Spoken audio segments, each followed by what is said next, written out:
What's going on, everybody? Welcome back to Talk Sports with Jake. Hope we're doing well. Very exciting weekend of sports. World Series came to an end on Halloween.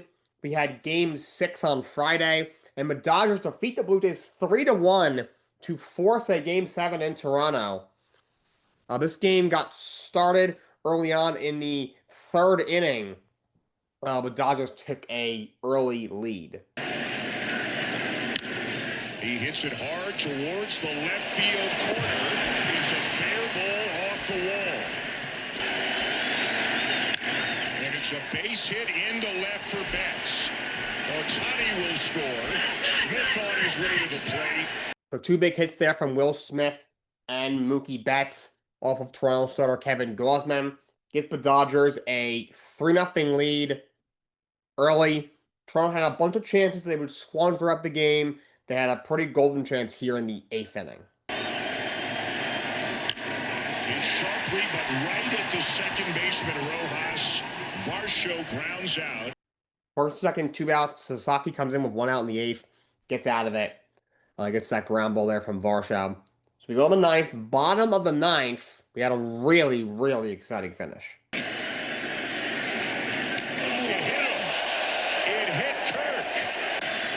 The 2-2. Line drive, left center. And over the head of Dean. Straw is rounding third. Dean has signaled that the ball was wedged under the wall, and the umpires have called time.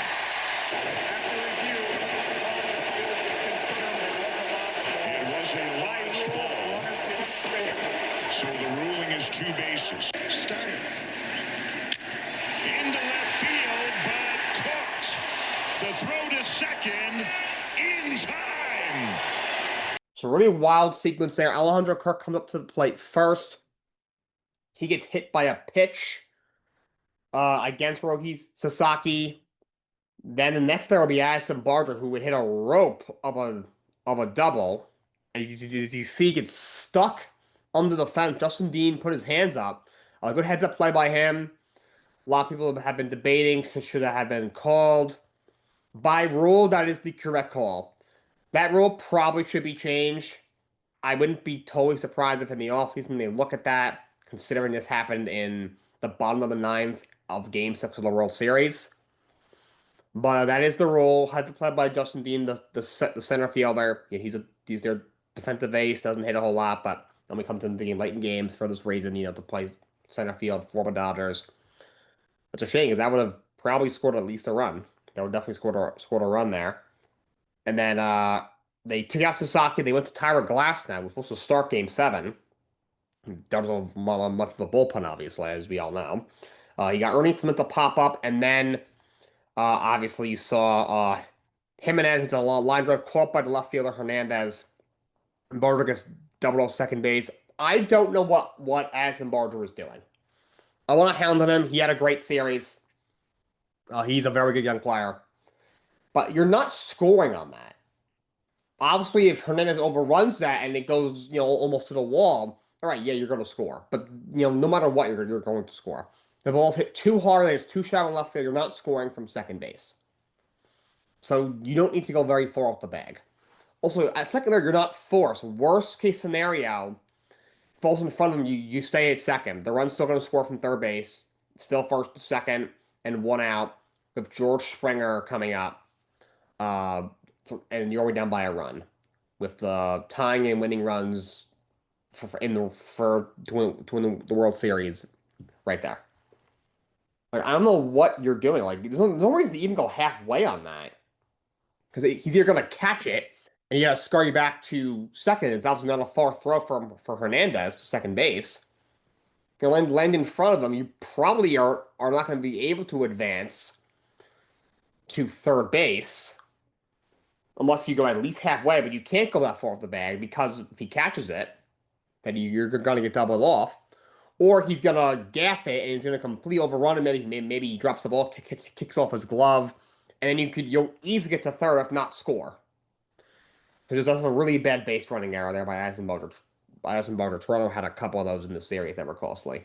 But Dodgers sneak away with a Game 6 victory, which takes us to Game 7, Saturday night. The Dodgers defeat the Blue Jays 5-4 in an 11-inning extra inning classic to win the series in 7 games.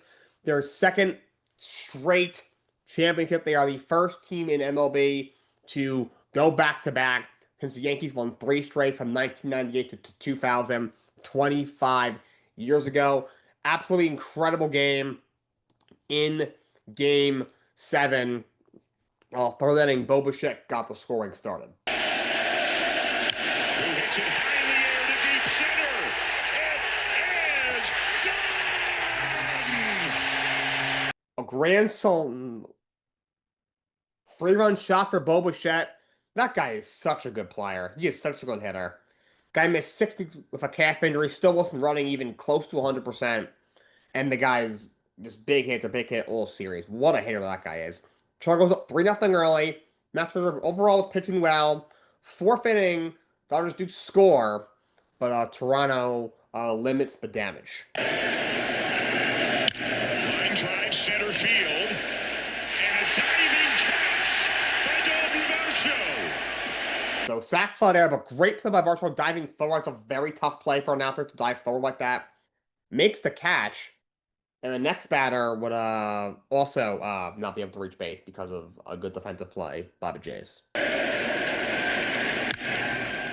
That's caught! Guerrero caught it! Edman laces one down the right field line. Great diving stop by Vladdy there. Nice defense from the Jays. Base loaded 1 out, only give up the 1 run there. So it's 3-1. They're going to the bottom of the 4th. Fast forward to the 5th inning. On top of the 5th, Max Scherzer gets pulled with 1 out and 2 on. They go to Louis Varland, who would get the first guy. Then we'll have to face Freddie Freeman. Here's a fastball, and it's another fly ball to Varsho. And it's an outstanding shot by Louis Varland. Louis Varland did an excellent job getting those last 2 outs of the 5th inning. What a workhorse that guy was throughout the postseason. He appeared, I think, in 16 games. This postseason is the most appearances by a reliever in postseason history in a single postseason. This was a brilliant postseason, brilliant trade by the Jays at the trade deadline to get him in their clubhouse. He was a very good reliever down the stretch for the Blue Jays. So it remains 3-1 Jays. We go to the top of the 6th. Tommy Edman would add 1 more for the Dodgers. 1-1. Fly ball to center. Not that deep. Varsho coming in, makes the catch. Here comes Betts. And he will score standing up. So sacrifice fly by Tommy Edman. So both of the Dodgers runs to this point were sacrifice flies to center field. Chris Bassett didn't have his best stuff, but was able to limit the damage in the 6th inning. Bottom half of the inning, Toronto would look to add an insurance run. Line drive right center. And it's going to go to the wall. Clemente around third and on his way in. And it's 4-2. Arbor for Andres Jimenez. He's had a really good postseason. Obviously, he's only in there for his glove, hitting 9th in the order, but he had some big hits in this postseason throughout. Big hit there. Arbor makes it 4-2. Toronto, of course, also off Tyler Glasnow, who came in relief behind Shohei Ohtani, and then Robleski. Ohtani, of course, did not get out of the 3rd inning in his start. Go to the 7th inning. Toronto go to Trey Savage, the rookie sensation starting pitcher. Just 3 days removed from a 104-pitch outing. He's out there in Game 7, and he would get out of the inning. Comes to the first. Guerrero to get the lead runner back to first. They turn 2. Another nice defensive play from Vladimir Guerrero Jr. He could have stepped on the bag and then tried for a tag play at second on the throw down, but real situation, throws to second first, easily able to get back to first base, complete the double play. Nice defensive play. Savage is out of it. Savage would stay on in the 8th inning, but will be met by Max Muncy. High drive to deep right. Archer back, looks up, and it's gone. Absolute moonshot by Max Muncy to deep right field. That cuts the Blue Jays lead in half in the 8th inning. Makes it just 4-3 Toronto. Jeff Hoffman will come in at the last out of the 8th. He was stand, of course, for the save. and 1 out in the ninth, he would face Miguel Rojas. And a ball hit to deep left field, and it's gone. Miguel Rojas hardly played all postseason, only in there for his glove at second base. Besides the one hit that he had earlier in the game was, I think, his only hit of maybe the entire postseason leading up to that at bat. And the guy goes yard off Jeff Hoffman to tie the game in the top of the ninth. Just absolutely incredible clutchness there from Miguel Rojas. But bottom of the ninth, Toronto would jump on Blake Snell, who came into the game in the eighth inning on 3 days rest, similar to Savage. He threw 116 pitches in Game 5, and he went out there. Jays would load the bases with nobody out. Dodgers would go to Yamamoto, 1 day removed from a 96-pitch outing, and he would face Dalton Varsho. And the pitch. It's grounded to second. Rojas coming home in time. So hard hit ball there from Varsho after Yamamoto retired the first hitter, no, Snow retired the first hitter, and then he gave up a couple base runners, of course. And Varsho ground ball to second. Nice play by Rojas. Nice throw home. Super close to the plate. I couldn't find a really close instant replay of the plate to plate, but if you zoom in, or maybe you can find it yourselves, Will Smith's toe was just on home plate about a half an inch before IKF's foot slid into home plate. Such close play, and by 2 inches probably, the World Series continues. IKF's got to get a bigger lead on the secondary. I know he said he was told not to get a bigger lead. I was watching somebody on social media saying that, like, Smith has, like, average to above average, like, throw speed or pop time or something. And IKF, something that, like, his sprint speed isn't that high. Wasn't, like, a very high percentile. And Smith, I guess throughout the year, Smith would throw behind runners at third base on a play like that. But this game's on the World Series. The pitcher is going to try and pick you off third base unless you're just, oblivious somehow, which obviously is going to happen. He only in the game because he pinch ran. Bichette got a leadoff hit, and he pinch ran for Bo. Or not leadoff, he got a hit with 1 out, nobody on. He pinch ran for Bo. Bo obviously is battling that calf injury. Calf is the better runner right now. He's got to get a better secondary lead. Think about it. He was out by what? A few inches? With no secondary lead, really. If he got any sort of secondary lead, I think he scores. I think Toronto wins the World Series there.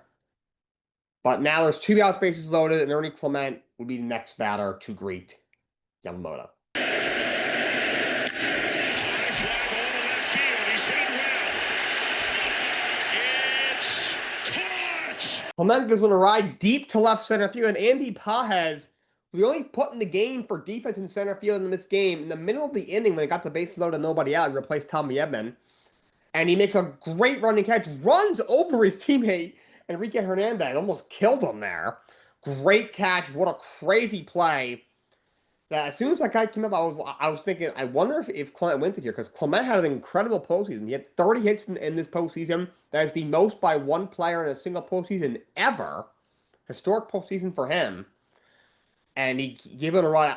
I thought, oh my God, it's getting over his head. Toronto's going to win. And Pages just runs over his teammate to save the World Series. Oh my God.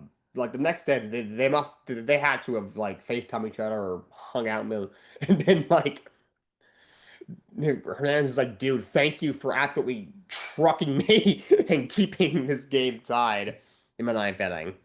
We go to the top of the 10th. Dodgers would have a chance with the bases loaded and 1 out against Seranthony Dominguez. Ground ball to short. Jimenez coming home. They get the lead runner. 2 down. A tapper to the right side. Guerrero to flip. Out at first. So you had an infield in there, base loaded, and 1 out. Andy Pages, first up out of the game, grounds the ball to shortstop. Jimenez goes home with it, gets the runner. Also, much not nearly as close as the one in the ninth inning that did not go the Jays' way. But then in the slow ground ball there, and by Hernandez up the first base line, Vladdy with the toss to Dominguez with some shoddy footwork, almost didn't beat Hernandez to the bag. That would have been a brutal way to lose the World Series. That would have been like, well, how Orion Kekkering cost the Phillies the season with that horrible throwing error against the Dodgers in Game 4 in the division series. That would have been 10 times worse somehow, some way. But Dominguez finds the bag. They get out of it. We go to the top of the 11th. Shane Bieber, Jay's starter, pitching up 4 days rest. No surprise he came into this game. Came to the game, got the first two, but then he runs into Will Smith. High fly to left. He's hit it a long way. And it's gone. A bomb from Will Smith, solo home run, big hit for Smith, and the Dodgers go up 5-4 of 2 outs in the 11th. However, the Jays would not go down swinging. They have a chance in the bottom of the 11th with Yamamoto still on the mound. And it's lined down the left field line. It is a fair ball. And Guerrero will start off the inning with a double. And the pitch. And a broken bat, grounder to short. And the Dodgers turn it and win it. Log with the leadoff double. IKF would sacrifice bunt him to third base. Yamamoto would then walk Dalton Varsho, issue a walk, and then Alejandro Kirk rounds into a double play. Couple of things here. At first, I didn't mind the bunt. That was a perfect bunt that IKF laid down. He got the job done. I don't think he should have bunted. I know IKF has not had a lot of at-bats in this series. He hasn't been productive at the plate in this series. But he's had a bunch of bats throughout the postseason. He's had a lot of clutch hits in the postseason. He's a solid bat-to-ball guy. Base hit ties the game. After him, you got George Springer, and then Nathan Lukes, who had a very good postseason. He's not a very good hitter that Toronto has. You got 3 outs left until your season's over. I don't love bunting. If it's a bottom of 9th and the game is tied, that's the World Series winning run. I can understand it. You got 2 very good hitters coming up next. Base hit wins the game. Infield's going to come in for the first guy. I get it. But runner on second, nobody out, down by a run in the 11th inning, Game 7. I don't like that at all. I don't like that at all. Now, honestly, as soon as Yamamoto got to 2-0 on Varsho, I was like, I think he's pitching around him. Look, Kirk is probably the little bit more of a well-rounded hitter than Varsho. He had a better series at the plate than Varsho, probably an overall better postseason than Varsho. The Varsho was bad, but I mean, he's also very good. But Alejandro Kirk is also the slowest runner in Major League Baseball. As soon as he drew a walk, I was like, this is a double play waiting to happen. And good pitch by Yamamoto, got him to break his bat, scrambled to short, easy double play from Mookie Betts, steps on second, throws to Freddie Freeman. Yamamoto gets lifted up by Will Smith, and the Dodgers are once again the World Series champions. What a series, incredible Game 7. The series had everything. Obviously, the 18-inning game in Game 3. Exciting finishes. Game 7 goes to 11 innings and just incredible Game 7. Yamamoto with World Series MVP. He deserves it. Complete game in Game 2. Yeah, in Game 2, he throws a complete game. I was after throwing a complete game against Milwaukee in the previous round as well. 6 great innings in Game 6. And a day after throwing 96 pitches, 2 2/3 scoreless to get the save. Madison Bumgarner-esque. People saying it's better than Bumgarner, don't necessarily agree. I think he got to go and watch Bumgarner's postseason again, but it was very close. It was right up there in terms of those that kind of performance. But Yams wins MVP. Dodgers are the World Series champions once again. I do feel for the Blue Jays fan, it's just a gutting loss, gutting way to lose. They had a great season, should have a bright future, but Dodgers are once again your world champions. Before we get into a little bit of basketball, one more thing with baseball. The Mets have hired Justin Williard as their new pitching coach. I do think this is a good hire for the Mets. He was the director of pitching last year for Boston. He's had a nice career. He's been with Boston for a bunch of years now. Seems to know pitching very well. Overall, I thought he did a good job holding that staff together the last couple of years. The Red Sox had a lot of injuries of the last 2 seasons with their starting pitching staff. Lucas Giolito 2 years ago, missed the whole season. Red Sox's entire rotation in 2024 was hurt, like before the All-Star break at one point. This year they had some injuries as well. Well, Bayo, Carter Crawford didn't throw a single pitch. Giolito battled some injuries, was hurt in that playoff series. So he had to start Conley early, who made 4 career starts in that game 3 against the Yanks. And overall, they held together pretty well considering they had a lot of injuries. So I think this is a good hire by the New York Mets. I was kind of hoping they'll go outside the organization. At one point, they promoted somebody, like the director of pitching or something. I was like, oh no. Uh, I'm not sure if that's the move to promote to within. You might as well keep Jeremy Hefner at that point. But I think it's a good hire from New York Mets. Justin Willard is the new pitching coach for the New York Mets heading into the 2026 season. I will have some MLB offseason content coming sooner or later, so keep your eyes peeled for that. But some brief basketball I want to talk today. It revolves around John Morant. Memphis Grizzlies suspended their all-star point guard John Morant for their last game. The term they used was conduct detrimental to the team. What they were referring to was this clip right here. What's wrong for you today? Go ask the coaching staff. Do you feel like, it was anything you could do differently, I guess? You go ask him. They had a whole spiel in here, so. You feel like you should play more? Go ask the coaching staff. Should I play more or not? What could have been done different to get a different outcome other than asking the coaching staff? According to them, probably don't play me, honestly. That's what basically the message was after, so it's cool. The coaching staff message was It's that? cool, bro. This guy for real? Really? Come on, bro. What are we doing? They asked you a simple question. I'm not sure. Did you see his stat line on the bottom of the clip I had there? 3 of 14 from the field, 0 of 6 from 3. You are supposed to be the star player, their best player. They're the number 1 option, making all this money. You put out that performance, and when they asked what you could have done better, like, ask the coaching staff of, almost like alluding to like they should have played him more, or it wasn't his fault. Like, what's wrong with you, dude? How entitled and arrogant and brash do you have to be to make a quote like that? Okay, this guy was second pick in the draft, was a human highlight reel coming out of college at Murray State.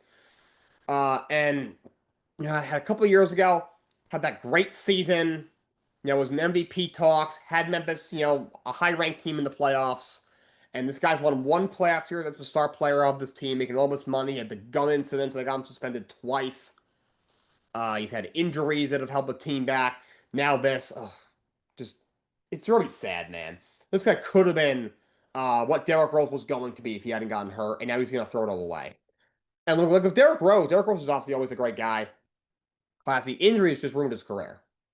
Ja ruined his own career. Ja did this to himself. Nobody else. I don't care about the circumstances of his game or, what even happened with the coaching staff, who the coach is. It does not matter. You do not do this.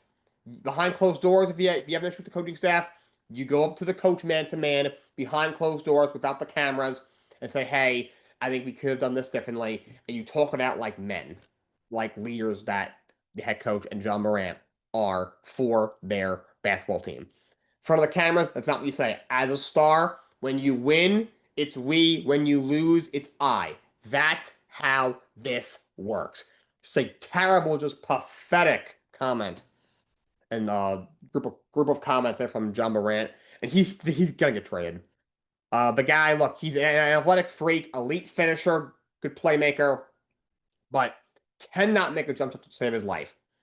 When this guy came into the league, he was a great finisher, good playmaker.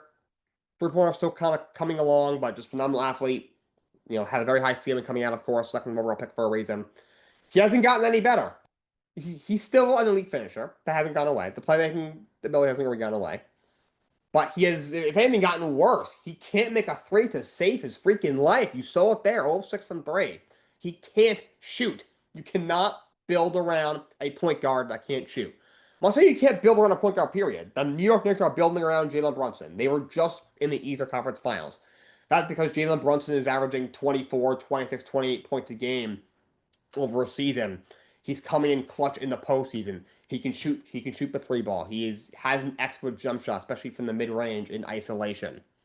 I could do this for days. I mean, Golden State built around Stephen Curry. Yes, you look at the pieces. Yes, you had Klay Thompson, Kevin Durant. You cut multiple Hall of Famers around, but still, Steph was the main piece who was there first. You built around him. Obviously, Steph's a different breed, one of the greatest players of all time, best shooter to ever live. But the point still stands. Again, you can build around a point guard. You absolutely can. It can be done. It's been done many times before. Knicks were in the ECF last year with Jalen Brunson. They have a chance to possibly go to the finals this year. If you ask me, Golden State won 4 championships, almost won a couple more, building around Stephen Curry, have another shot possibly this year to grab one more maybe. Could deep playoff run be in the horizon for them. But Memphis can't build around him. You just got, 3 or 4 first rounds for Desmond Bane? Trade Giant and get a haul back. Okay, you missed your window. Yeah, you have a chance. You didn't build around him enough. You can't build around this guy. You just can't. Always hurt. He's a complete diva. Gets trouble off the court. Just does not have the skill set to be a number 1. You put him, as number 2 next to. There's a lot of bigs in the league I would love to see him play with. The ones that I want, 40 probably isn't going to be doable. I think him and Giannis would be deadly, but Giannis looking like he's going to be out of Milwaukee by the start of next season. I think him next to Jokic would be perfect. They already have Jamal Murray. So him next to a lot of these guys could work, but as number 1, don't care if it's in Memphis or somewhere else, not going to work. So Memphis, you got to trade him. Whereas at the deadline this year in the offseason, he has to go. College football recap. Let's get into it. We have some Halloween college football. On number 25, Memphis defeats Rice 38-14. Not much of a surprise. Memphis is playing some good football. They came into this week a ranked team, looking like they could be the group of 5 team that will make the college football playoff. 38-14. Very convincing victory. Number 1, Ohio State beats Penn State 38-14. Saying another great game, 20 of 23 for 316 yards, 4 touchdowns. Big game from him. He's played very well. Penn State remains, not Penn State. Ohio State remains undefeated. Penn State drops to 3-5, 0-5 in Big Ten play, which is just, I mean, that number pops off the screen. Hey, Penn State's 0-5 in their own conference. That's crazy. Obviously, James Franklin's already gone. Lost year from the Nittany Lions. Number 2, Indiana beats the brakes off Maryland, 55-10. No surprise there. When I saw Maryland up 3-0, I was like, maybe they can put up a fight. And the next thing you know, it was 20-3. Indiana, look, they haven't played that many good teams, but they're beating the brakes off of everybody. Like Maryland, they're not a good team. 4-1, 4-1, 4 in the Big Ten, but they're not the a horrendous team. And they won by 45 points. They outscored them 52-7 after the first drive of the game.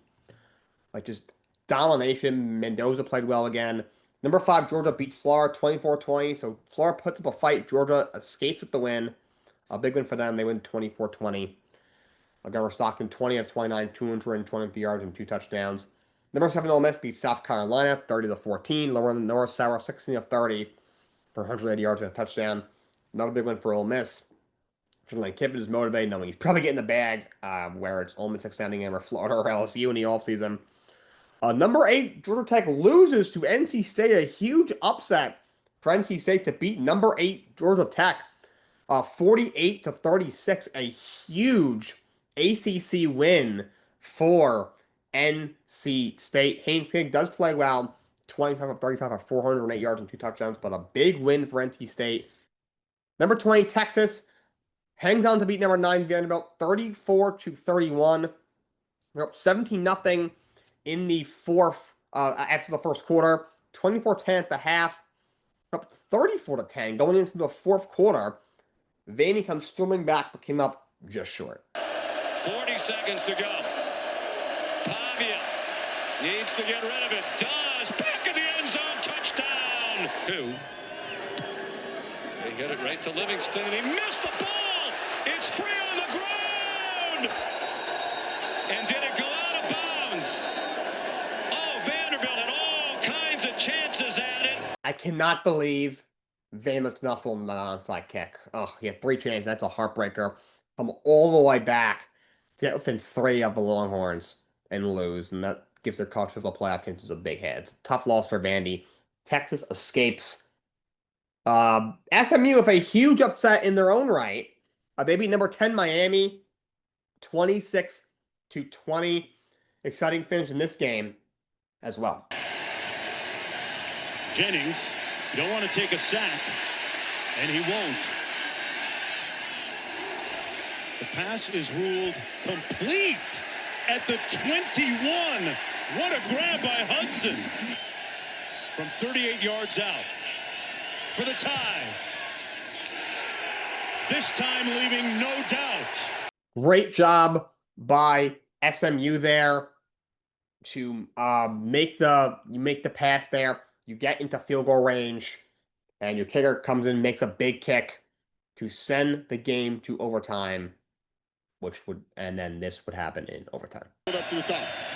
Beck's gonna pass. Pumps, delivers, picked off at the 2 by Moses. Verge of history. Harden, trick or treat, Dallas. SMU wins.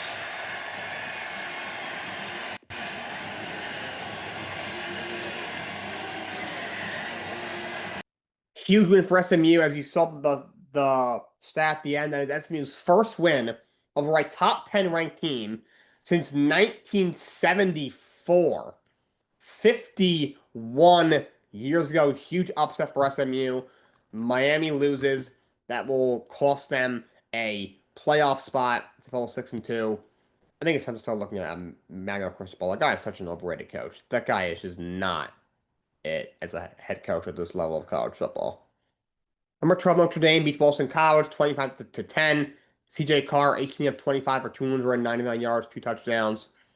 Jeremiah Lovren for 136 yards and 2 touchdowns. Win for Notre Dame in this one. Big win for them. For Jeremiah Lovren, that guy's really good. I think he'll be a very good running back at the next level. Notre Dame, we started off 0-2. We thought this team might be cooked. They've won 6 in a row, and looks like they're going to get into the playoff, especially if they win out. Number 13, Texas Tech beats Kansas State 43-20. Not very competitive on that one. Number 18, Oklahoma with an slight upset over number 14, Tennessee. 33-27, huge win for Oklahoma. Tennessee drops to 6-3. That pretty much puts a stake in their chance to win the college football, get into the college football playoff. Their 3rd loss. Big win for Oklahoma, who's had a good year. The only games you lost was the Red River rivalry and to Ole Miss. You beat Tennessee. Number 15, Virginia beats Cal 31-21. Virginia playing really good football. 8-1. Could they sweep the ACC out from under Georgia Tech with them losing to an unranked team? So big win for Virginia. I'll say shout out to Cal. They're 5-4. They're better than they usually are. Kudos to them. Number 16, Louisville beats Virginia Tech 28-16. Was a prize. Louisville's another good team. They're ranked 16th. They're at 7-1. Another team right there in the ACC. It's going to benefit from Georgia Tech dropping a game. They're a team that I think could get into the playoff. I feel like people are kind of talking about that, but Virginia's one no one's ever talking about that. I think might have a shot getting in. Big 12 matchup. Number 24, Utah beats number 17, Cincinnati 45-14. Beats the breaks off of them. I did think Utah would win, did not think needed by this margin of victory. Big 12's really heating up. Looks like it's going to come down to BYU and Texas Tech, but a couple of our teams are still in the mix, and that includes Utah. We got number 21, Michigan beats Purdue 21-16. So Michigan escapes with a win over the Boilermakers in this one. West Virginia with a huge upset over Houston, who came in ranked 22nd, 45-35. That's a gutting loss for the Cougars. And they came into this still in the mix for the Big 12 title game. That's going to probably bump them out of it. Moving to West Virginia, that's a tough one. Number 20 for USC beats Nebraska 21-17. And before we get to the NFL, Auburn makes a coaching change. They have fired Hugh Freeze. He goes 15-19, just under 3 seasons. I think it was 6-16 in SEC play. This dude has looked lifeless recently. Kind of reminded me of Robert Saleh while I was bitching about him. Like, it's not only they're just for losing, they're just losing in just gutless fashion. Salah just looks emotionless out there on the sideline, emotionless during the week, emotionless after the game, at the press. That was Hugh Freeze. The sideline just looks defeated, in the close game in the fourth quarter. We lost 10-3 to freaking Kentucky in football. Just terrible. At the time, it was kind of higher. How's this going to work out? It did not.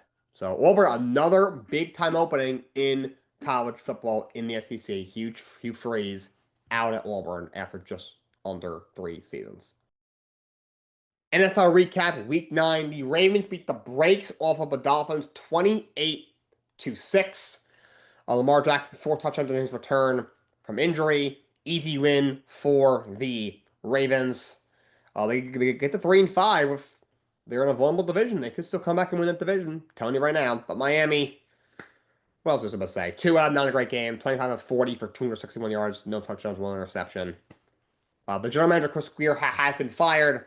Look, the guy from the GM there he was in his 10th season as the GM. He's been with the organization since 2000. They have not won a playoff game since they hired him. And certainly not since he became the general manager. Just not a good enough job. Didn't draft very well. He's out. I don't know why Mike McDaniel has a job. How's that guy not fired? I think they're literally like, he's so not motivated right now. They're probably going to go 2-14 if they keep him. Sometimes when you fire a coach, it sparks a team. They win a couple of games they shouldn't. Miami this one just trying to tear this thing down, get the number 1 pick next year, and get a quarterback so they can move on from Tua. That's the only thing I can think of why he's still at the job. But Dolphins blowing up. It's time. It's time.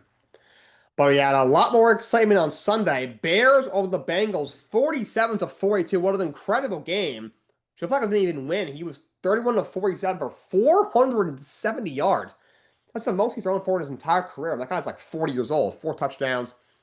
Bears running back Monagai ran for 176 yards. T. Higgins 121 yards, 2 touchdowns. This was a crazy back and forth game at the end of this football game.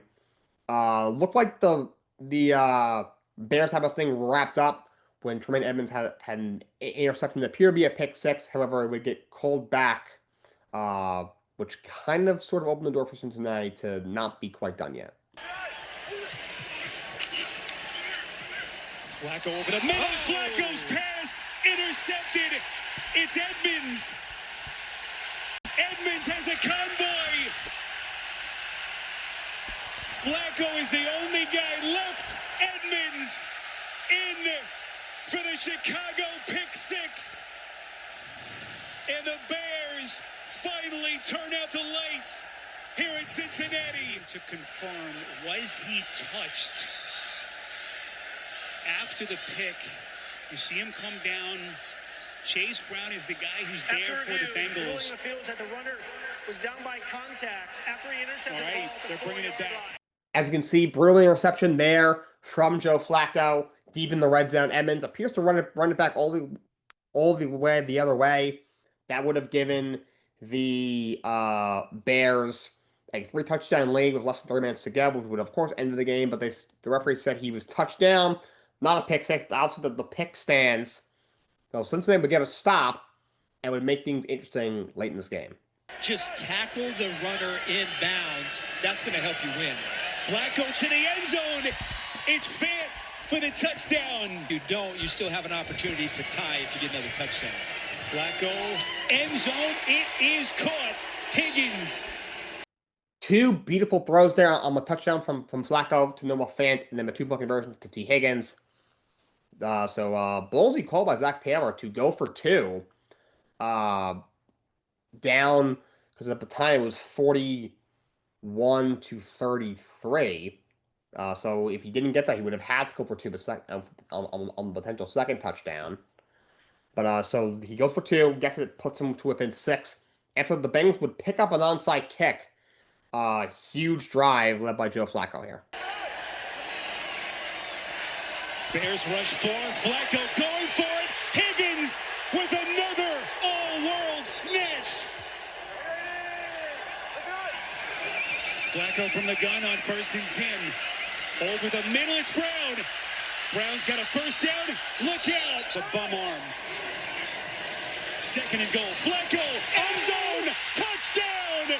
Yossi Bush. What a job by Joe Flacco. The deep ball to T. Higgins, who hangs on through some hard contact. The out route there to Chase Brown. Hurdles for a nice little highlight reel play there. And then the throw to Yasovius for the touchdown for Joe Flacco and the Bengals. That put the Bengals up 42-41. However, the Bears would not go away quietly. Of trying to win this football game. On 3rd and 10, Williams again under duress. Williams gonna run for it across the 40, gets close to midfield. More than 2 plays and get your field goal unit on the field if this ball is completed or the clock is running. Williams slings it. Williams, Loveland bangs off his man. He's gonna score. Home, Colston Loveland in a jaw dropper. What a job by the Bears. Caleb Williams, great job scrambling around. Picks up a first down, and then zips one into Colston Loveland, who breaks in a few tackles and runs all the way in the end zone. Big touchdown. Bears take a lead with 17 seconds left. They would stop the Hail Mary from Flacco on the ensuing drive. To win 47-42, crazy game. How on earth did the Bengals defense regress from last season? I don't get it. Just how? You know, Bears got a young quarterback in Caleb Williams who has struggled to this point and let him drop 47 on your head. How you let him scramble out of that on the play before the Loveland touchdown. And that was the worst tackling I've ever seen. Jordan Battle, buddy, hit the road. That was the worst tackle in the history of the National Football League. 3 guys right there had him pretty much wrapped up and they couldn't bring him down. Just pathetic. Some of the Bengals players were very frustrated after the game with their defense, and rightfully so. It's been going on for 2 years now. The Bengals, since the start of last season, have lost 6 games where they scored at least 30 points. How does that happen 6 times? Just brutal. They are now 3-6 on the season, fading out of the race. Bears with a huge win to pick up there. They get to 5-3. Vikings pick up a big win over the Lions, 27-24. In J.J. McCarthy's return to the lineup, they get to 4-4. Lions up to 5-3. Panthers pick up a huge win over the Packers on the road at Lambeau, 16-13. Huge win for Carolina. Carolina played well, really all game, especially defensively. But Green Bay would tie with about 2 minutes to go. Handoff, Jacobs, he's in, and it's a 1-point game. Now, wait a second, did that ball come out before he broke the plane? Christian Roseboom came flying in. Panthers are claiming they have the ball. It looked like Jacobs was right at the goal line. Now what Matt LaFleur is trying to deal with. Throwing his touchdown. 2.5 minutes to go. Jacobs runs it in from the goal line. Belmont with a fumble at the end there. They review it, say nope. Good touchdown. It ties the game, but 2.5 minutes left. That gives Carolina time to get in position to win the game. For this exact moment. For a potential game-winning field goal. Donald trying to make it as easy as possible as he takes it down inside the 35-yard line of Green Bay. Trying to win at Lambeau. Hold is down. The kick is up. Into the win. It is good! Eddie Pinheiro drills a 49-yard field goal as time expires. Give Carolina a huge win. They get to 5-4. Panthers are 5-4, which is crazy. Another big game from Rico Dowdle, who became the full-time starting back in this game. 130 yards and 2 touchdowns. Jordan Love, no touchdowns, the 1 interception, 273 yards. Packers are weird. They're 5-2-1. When they're on, they look like the best team in the NFC. When they're off, they look really bad. You lost at Cleveland and Carolina at home. That's crazy. Chargers beat the Titans 27-20. Titans fall to 1-8. Chargers are now 6-3. Herbert was for 250 and 2 scores. Also ran for 57 yards and touchdown as well. This kid, Gadsden, whatever his name is, the tight end, he's very good. Last 2 games has put up some nice numbers. Patriots sneak by the Falcons 24-23. Drake May, 19 of 29 for 258 yards and 2 touchdowns. Big game for Drake London in the loss. 9 catches for 118 yards and 3 touchdowns. Atlanta got very, very close in this game to tying it, but would come up short. Penix on 4th down, looking for London. And did he bring it in? Yes! What a catch! Drake London with the hat trick. His 3rd touchdown today. Now the all-important extra point for Parker Romo to tie the game at 24. And the kick is no good! Penix fires low and incomplete. Nowhere near the intended target, David Sills, and now it's 4th down and long. Yeah, the last time they tried what they thought was a safe 3rd down pass that Jalen Walker knocked down. They are throwing. May to the outside. Got a man. 1st down. Henry inbounds. And that will do it.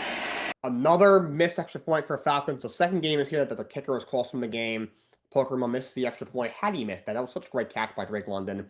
So he had a huge game. He missed the extra point to tie the game. Flew under 5 minutes to go in the game. How do you even do that? And then later in the game, about 2 minutes left, 3rd and 20, a horrible pass there from Penix. I would have also thought about going for it. I know it's 3rd and 20. The New England secondary is not great. I would have thought about going for it. But they don't, and they give up the 1st down. Nice play call there from the Patriots.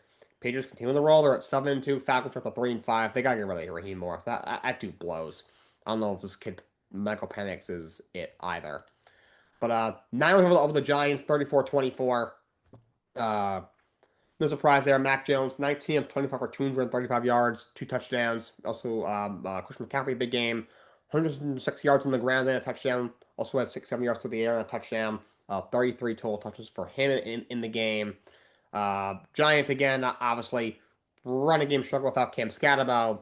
A lot of bad drops in that got off the receiving core from like Neighbors out. Jackson doesn't have a lot of help. He took some hits, a lot of bad penalties, and just like that, the Giants are 2-7.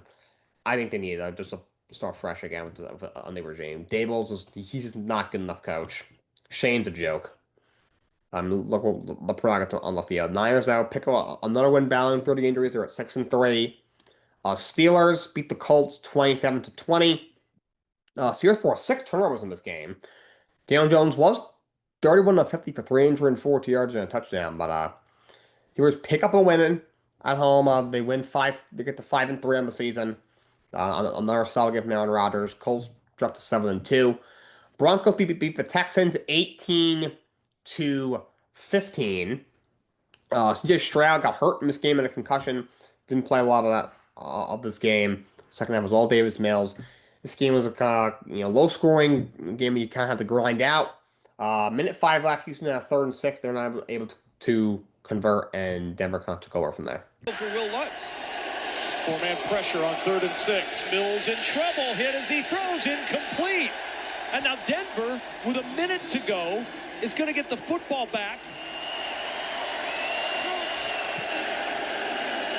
Nix. Pressure comes. He runs. There's room to run. Look at the real estate for Bo Nix, and out of bounds at the Houston 36.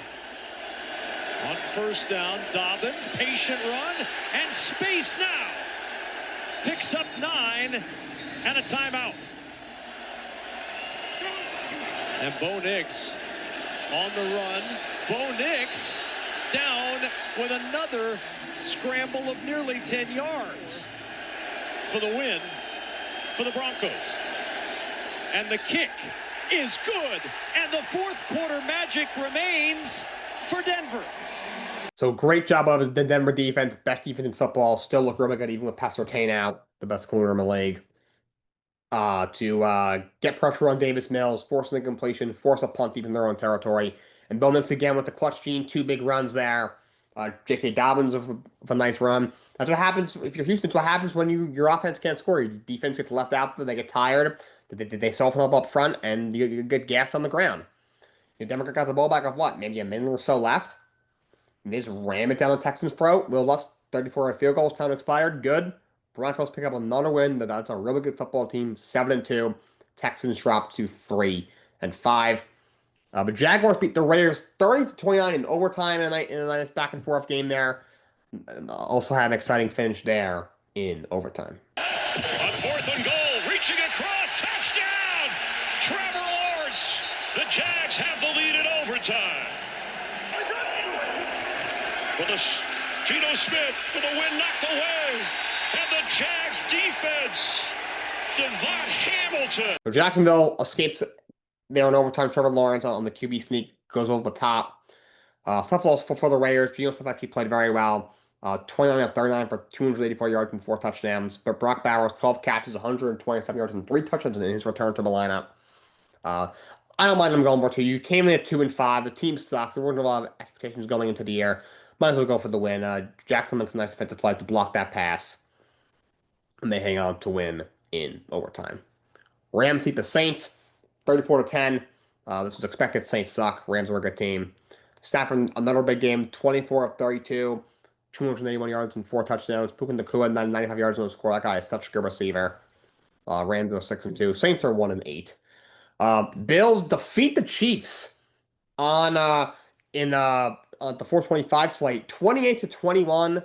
Allen, 23 of 26 for 273 and a touchdown, 114 yards on the ground for James Cook, 101 yards on the touchdown for Dalton Kincaid.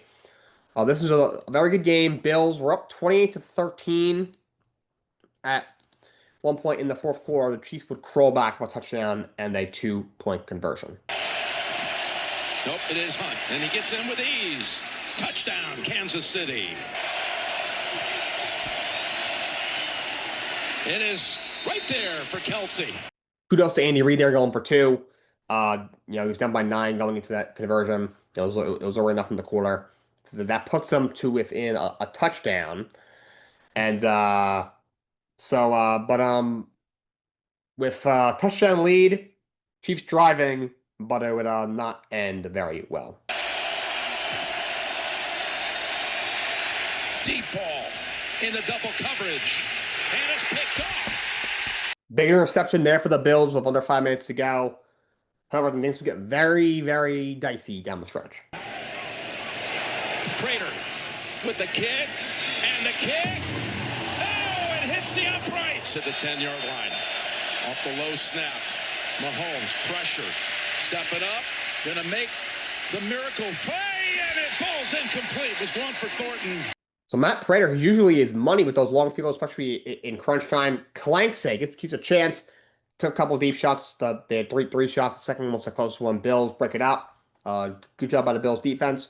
Chiefs drop to 5-4. Bills get the 6-2 on the year. And Seahawks absolutely destroy the Commanders, 38-14. Sam Darnold balls out, 21 of 24 for 330 yards, 4 touchdowns, 129 yards for JSN.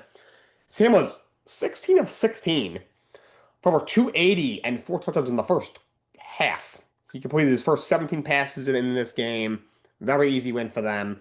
They're up 31-7 at the half. What I don't understand, so obviously Jane Daniels dislocated his elbow in this game. Really brutal to watch. I'm not even showing it. It's brutal to watch. If you would like to see it yourself, if you didn't see the game last night, just viewer discretion is definitely advised for that injury. Why is he in the game now? It's 38-7 with 7 minutes to go in the game. Why is he in the game? And that's on Dan Quinn. Why is he in the game? There is no reason for Jane Daniels.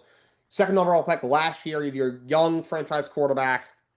He's battling already this season. Why is he in the football game? The game is over. Take him out. It's such a boneheaded move. Commanders have a zillion injuries. They're at 3-6. Stick a fork in it. They're done. Seattle, though, they're a good team. They get to 6-2 in the season. I just want to let you guys know a couple of trades the Eagles made. They pick up Jai Alexander from the Ravens, which is also a surprise. He's past his prime, still decent corner when he's healthy.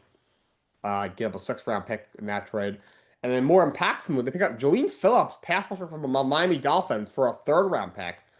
This is a good trade. Phillips, his rookie year in 2021, he had 8.5 sacks, even though he only started 5 games. His first time being a full-time starter in 2022. Had 7 sacks. Was also a great start in 2023. Through his first 8 games, he had 6.5 sacks. Whoever got hurt Only played 4 games last year. 3 sacks in 9 games here, so doesn't jump up the page. The Dolphins are so bad. He'll definitely thrive more with a better talent around him in Philadelphia. Eagles also got Michael Carter from the Jets last week. So you feel he's done a good job shoring up their defense over the past week. Going to close with some wrestling to finish this thing off. Saturday night's main event was last night. Overall, it's pretty underwhelming, like a lot of these Saturday night's main events have been. Not all bad, but not great. Cody Rhodes against Drew McIntyre for the WWE title. Cody retains. That was terrible. The way you did that, obviously, the situation was Cody's like he can't be counted out or disqualified. Whole storyline was Drew thinks that Cody's in cahoots with the referees, and when the referee knocked down, Cody used the title that Drew did introduce. I didn't like the finish to that one. So what does Drew have to do? What does he have to do to win a big match for a world title? I do not understand. Should we just hate him or something? Like I don't get it. That was not a very good match. The WWE Women's Championship match: Tiffany Stratton against Jade Cargill. Jade Cargill wins and defeats Tiffany Stratton to be the new women's champion. So Tiffany's long reign is over. A meh match. It's 2 not so great in ring competitors. They're both not great in the ring, but Jade. This is where the story was headed. I do like her heel character so far. This is the direction they were headed. It was very, very clear. Don't mind it. I'm not sure if Jade is world champ material. Is not right now, but Tiffany's reign was so bad. She's just not it. I think she was rushed to the main roster from NXT. Jade should have obviously didn't even go to NXT first, and it showed. But Jade's a world champion. I like Jade's character a little bit better right now than her previous one. She's a world champion. Probably to guess, I'm not aware of Bianca Belair. I'm assuming she's coming back at the Royal Rumble. At this point, I guess you have Jade just take it into the Rumble, have her drop into Bianca, and if Naomi can come back in time, maybe get Bianca against Naomi the long-awaited match, or maybe at WrestleMania, and give Naomi a title shot upon coming back. Intercontinental Championship Triple Threat: Penta and Rusev against Dominic Mysterio. Dom retains. Match was pretty good. Obviously, Dom using his little cheating scandal, his little cheating ways. He rang the bell to fool Rusev. Penta was about to tap out, and Dom ends up stealing it for the win. Also, that John Cena little vignette was cool. We're gonna have a last time is now tournament to determine who will be his final opponent. That's gonna be a lot of fun to watch. I can't believe he's retiring in a month and a half. It's crazy. And the world title, CM Punk against Jey Uso. CM Punk wins. He's the new world champion. That's just pretty good, but who cares? CM Punk's such a joke. You know how I feel about him. I don't know why he's world champion. Jey Uso, I'm tired of him. Just do something different. Not sure why it's not LA Knight. You might as well just put it on Braun Breaker. I think the direction they're going is Punk's going to drop it to Braun. But no, Triple H, we're going to have to wait to WrestleMania, which we shouldn't have to do. I do it at Survivor Series. I do it right away. But Punk wins. Who cares, I guess. That's all I got for you guys today. Till next time, so long. Have a great day.